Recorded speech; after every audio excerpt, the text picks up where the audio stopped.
Madaming siyang hair, hindi thick ang hair niya. Madami ang hair niya pero hindi thick. Anong sabihin nun? Same thing ito yun. Makapal ang buhok niya.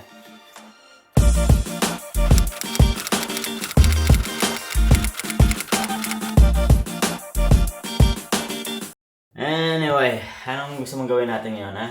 Ako trip kong mag-breakfast sa labas. Ha? Tara. Ready na tayo, Katin, ha?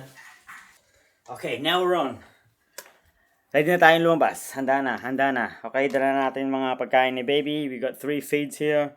3 bottles. Good to go. Never forget these or else you'll be setting yourself up for failure.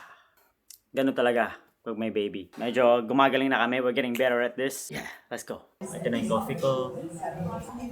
Thank you. Hindi katulad ng dati, mabilis kami handa para lumabas. Ngayon, it takes a little bit more time to get ready. Okay ba? Ha? Okay na. Tara. Let's go!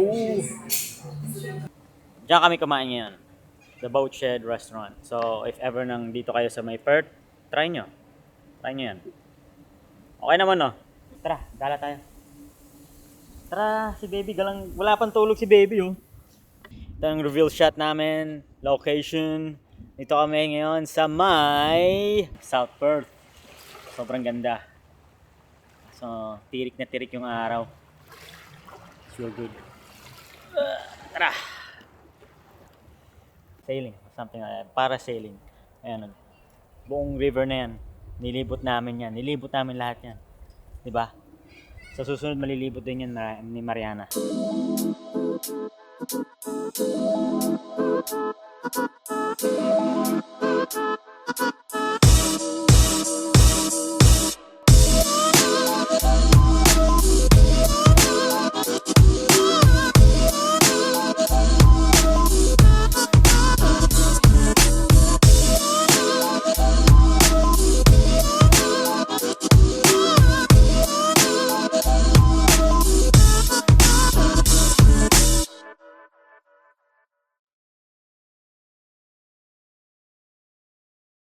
And look, I just woke up.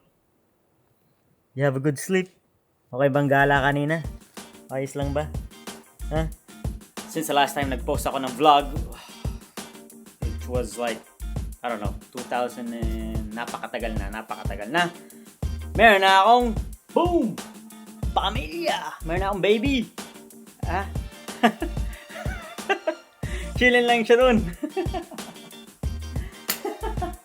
Okay itong shot na yun. So, kita nyo naman, day out namin kaninang umaga. It's not as often na ginagawa namin yon. Every once in a while. Yeah! And sobrang saya ko. Yes. Until next time, sundan nyo na lang ako sa mga vlogs ko. Tignan natin ulit.